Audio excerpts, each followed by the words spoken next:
ಧನುರ್ಮಾಸದ ಪೂಜೆ ಬಹಳ ವಿಶೇಷ. ಅರುಣೋದಯಕ್ಕೂ 4 ಘಳಿಗೆ ಮೊದಲೇ ಎದ್ದು, ಅರುಣೋದಯದಲ್ಲಿ ಪೂಜೆ ಆರಂಭಿಸಿ ಸೂರ್ಯೋದಯಕ್ಕೂ ಮೊದಲೇ ಪೂಜೆ ಮುಗಿಸಬೇಕು ಎನ್ನುತ್ತದೆ ಶಾಸ್ತ್ರ. ಹೀಗೆ ಮಾಡುವುದರಿಂದ 1000 ವರ್ಷಗಳ ಪೂಜಾ ಫಲ ಒಂದೇ ದಿನದಲ್ಲಿ ಲಭ್ಯವಾಗುತ್ತದೆ ಎಂಬುದು ನಂಬಿಕೆ. ಧನುರ್ಮಾಸದ ಪೂಜೆಯ ವಿಶೇಷ, ಮಹತ್ವ ಮತ್ತು ಕ್ರಮಗಳ ಕುರಿತು ಒಂದಿಷ್ಟು ವಿವರ.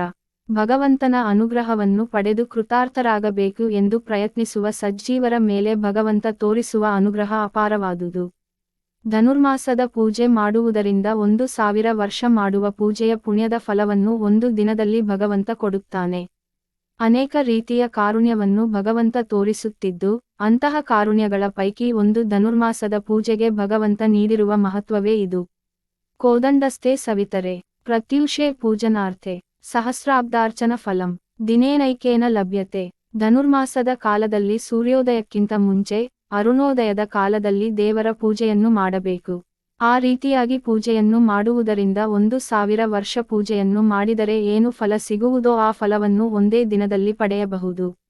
ಮನುಷ್ಯನಾದವನು ನಿರಂತರ 1000 ವರ್ಷ ಬದುಕುವುದು ಸಾಧ್ಯವೇ ಇಲ್ಲ. ಬದುಕಿದರೂ ನಿರಂತರ 1000 ವರ್ಷ ಪೂಜೆ ಮಾಡುವುದು ಸಾಧ್ಯವೇ ಇಲ್ಲ. ಯಾವುದನ್ನು ನಮಗೆ ಪಡೆಯುವುದಕ್ಕೆ ಸಾಧ್ಯವಿಲ್ಲವೋ ಅಂತಹ ಪೂಜಾಫಲವನ್ನು ಭಗವಂತ ನಮಗೆ ಈ ಅವಧಿಯಲ್ಲಿ ಸಲ್ಲಿಸುವ ಪೂಜೆಯ ಮೂಲಕ ಅನುಗ್ರಹಿಸುತ್ತಾನೆ. ಈ ಪೂಜೆಯನ್ನು ಹೇಗೆ ಮಾಡಬೇಕು, ಯಾವ ಕ್ರಮದಲ್ಲಿ ಮಾಡಬೇಕು?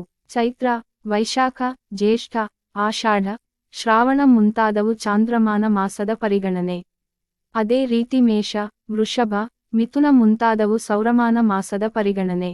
ಈ ಸೌರಮಾನದ ಪರಿಗಣನೆಯಲ್ಲಿ ಯಾವ ರಾಶಿಯಲ್ಲಿ ಸೂರ್ಯನಿರುತ್ತಾನೆಯೋ ಆ ರಾಶಿಯ ಹೆಸರು ಬರುತ್ತದೆ. ಅಂದರೆ ಸೂರ್ಯ ಮೇಷ ರಾಶಿಯಲ್ಲಿದ್ದರೆ ಅದು ಮೇಷ ಮಾಸ, ಸಿಂಹ ರಾಶಿಯಲ್ಲಿದ್ದರೆ ಅದು ಸಿಂಹ ಮಾಸ. ಅದೇ ರೀತಿ ಈಗ ಸೂರ್ಯ ಧನು ರಾಶಿಯಲ್ಲಿರುವ ಕಾರಣ ಈಗ ಧನುರ್ಮಾಸ. ಯಾವ ದಿನ ಸೂರ್ಯ ಧನು ರಾಶಿಯನ್ನು ಸೂರ್ಯೋದಯ ಒಳಗೆ ಪ್ರವೇಶಿಸುತ್ತಾನೋ ಆ ದಿನವೇ ಧನು ಪೂಜೆ ಶುರು. ಸೂರ್ಯದೇವನು ಮಕರ ರಾಶಿಗೆ ಪ್ರವೇಶಿಸಿದ ಬಳಿಕ ಧನುಮಾಸದ ಪೂಜೆ ಸಮಾಪ್ತಿಯಾಗುವುದಲ್ಲ. ಯಾವ ದಿನ ಕೊನೆಯದಾಗಿ ಸೂರ್ಯೋದಯದ ಒಳಗೆ ಧನು ರಾಶಿಯಲ್ಲಿ ಸೂರ್ಯ ಇದ್ದಾನೋ ಆ ದಿನವೇ ಧನುರ್ಮಾಸದ ಪೂಜೆ ಸಮಾಪ್ತಿ. ಧನುಮಾಸದಲ್ಲಿ ಅರುಣೋದಯದ ಕಾಲದಲ್ಲಿಯೇ ಪೂಜೆ ಮಾಡಬೇಕು.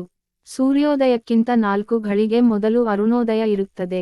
1 ಘಳಿಗೆ ಅಂದರೆ 24 ನಿಮಿಷ, 4 ಘಳಿಗೆ ಅಂದರೆ 96 ನಿಮಿಷ.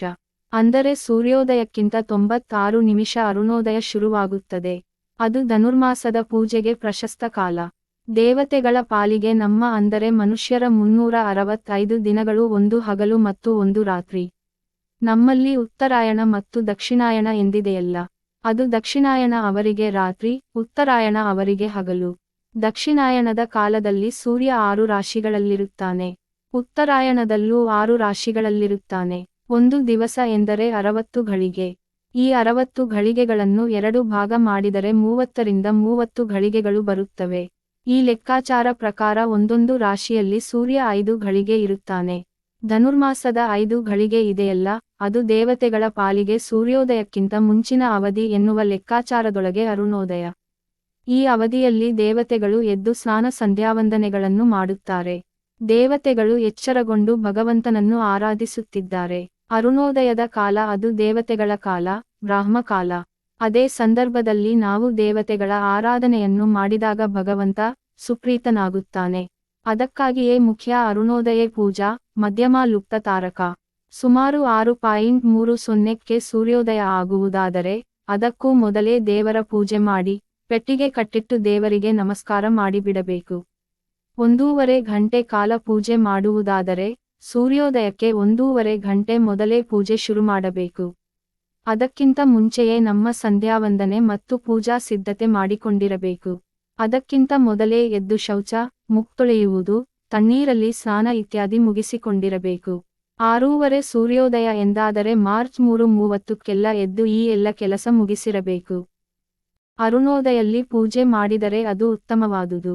ಆಗ ಸಂಪೂರ್ಣ ಕತ್ತಲು ಇರುತ್ತದೆ. ಇನ್ನು ನಕ್ಷತ್ರಗಳು ಮರೆಯಾಗಿ ಇನ್ನೇನು ಸೂರ್ಯೋದಯ ಲಕ್ಷಣಗಳು ಗೋಚರಿಸುವಾಗ ಪೂಜೆ ಶುರುಮಾಡಿದರೆ ಅದು ಮಧ್ಯಮ. ಅದೇ ರೀತಿ ಪೂಜೆ ಮಾಡುವಾಗ ಸೂರ್ಯೋದಯ ಆಗಿದ್ದರೆ ಅದು ಅಧಮ ಪೂಜೆ. ಇನ್ನು ಮಧ್ಯಾಹ್ನ ಪೂಜೆ ಮಾಡಿದರೆ ನಿಷ್ಫಲವಾಗುತ್ತದೆ. ಸರಳವಾಗಿ ಹೇಳಬೇಕು ಎಂದರೆ ದೇವರ ಪೂಜೆ ಯಾವಾಗ ಮಾಡಿದರೂ ಅದಕ್ಕೆ ಫಲ ಇದ್ದೇ ಇರುತ್ತದೆ. ಆದರೆ ಧನುರ್ಮಾಸದಲ್ಲಿ ಮಧ್ಯಾಹ್ನ ಪೂಜೆ ಮಾಡಿದರೆ ಅರುಣೋದಯದಲ್ಲಿ ಮಾಡಿದಾಗ ಸಿಗುವ 1000 ವರ್ಷದ ಪೂಜೆಯ ಫಲ ಸಿಗದು ಎಂದು ಅರ್ಥ. ಅರುಣೋದಯದಲ್ಲಿ ಪೂಜೆ ಮಾಡುವುದು ಸಾಧ್ಯವಾಗಲಿಲ್ಲ ಎಂದು ಪೂಜನೆ ಮಾಡುವುದನ್ನೇ ಬಿಟ್ಟರೆ, ಆಗ ಪೂಜೆ ಮಾಡದೇ ಇರುವ ದೋಷ ಉಂಟಾಗುತ್ತದೆ. ಪೂಜೆ ಮಾಡುವುದನ್ನು ಬಿಡಬಾರದು. ಆಗ್ನೇಯ ಪುರಾಣದ ಧನುರ್ಮಾಸದ ಪೂಜಾ ಕ್ರಮದ ವಿವರಣೆ ಇರುವುದು ಹೀಗೆ. ಕೋದಂಡಸ್ಥೆ ದಿವಾನಾಥೆ ಯೋಮುದ್ಗಾನ್ನಂ ಸಹರ್ದ್ರಕಂ ನಿವೇದಯೇತ್ ಧರೆ ಸಮ್ಯಕ್ಜಿದ್ವಾ ಶತ್ರುನ್ ಕ್ಷಣೇನ ಸಹ ಸದದ್ಯಾರ್ದ್ರಕ ಮುದ್ಗಾನ್ನಂ ಯೋಧನುರ್ಮಾಸಿ ವಿಷ್ಣವೇ ಸಮರ್ಪಯೇತ್ ಸದೀರ್ಘಾಯು ಧನಾಢ್ಯೋ ವೇದಪಾರಗ. ಶ್ರೀಮದ್ ರಾಘವೇಂದ್ರ ವಿಜಯದಲ್ಲಿ ಹೇಳಿರುವ ಪ್ರಕಾರ, ಧನುರ್ಮಾಸದಲ್ಲಿ ದೇವರಿಗೆ ಮುದ್ಗಾನ್ನ ಅಂದರೆ ಹುಗ್ಗಿ ನೈವೇದ್ಯ ವಿಶೇಷ. ಅಕ್ಕಿ ಮತ್ತು ಅದರ 2 ಪಟ್ಟು ಹೆಸರುಬೇಳೆ, ಏಲಕ್ಕಿ, ಹಸಿ ಶುಂಠಿ, ಒಣಶುಂಠಿಯನ್ನು ಹಾಕಿ ಹುಗ್ಗಿಯನ್ನು ತಯಾರು ಮಾಡಬೇಕು. ಹುಗ್ಗಿಯ ಜೊತೆಗೆ ಬೆಲ್ಲದ ಗೊಜ್ಜು, ಮೊಸರು ಕೂಡ ಭಗವಂತನಿಗೆ ಸಮರ್ಪಿಸಬೇಕು. ಯಾರು ಈ ಹುಗ್ಗಿಯನ್ನು ದೇವರಿಗೆ ಸಮರ್ಪಿಸುತ್ತಾರೋ ಅಂಥವರ ಶತ್ರುನಾಶವಾಗುತ್ತದೆ.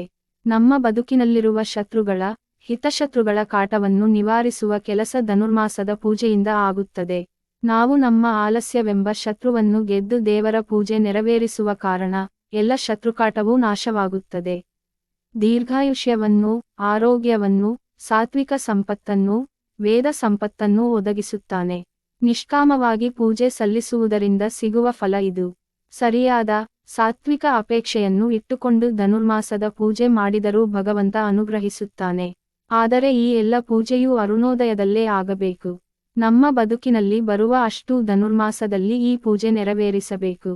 ಹೀಗೆ ಮಾಡುವುದರಿಂದ ಭಕ್ತಿ, ಜ್ಞಾನ, ಸಂಪತ್ತು ಹೆಚ್ಚಾಗುವುದು ಎಂಬುದು ಪ್ರಾಜ್ಞರ ನಂಬಿಕೆ.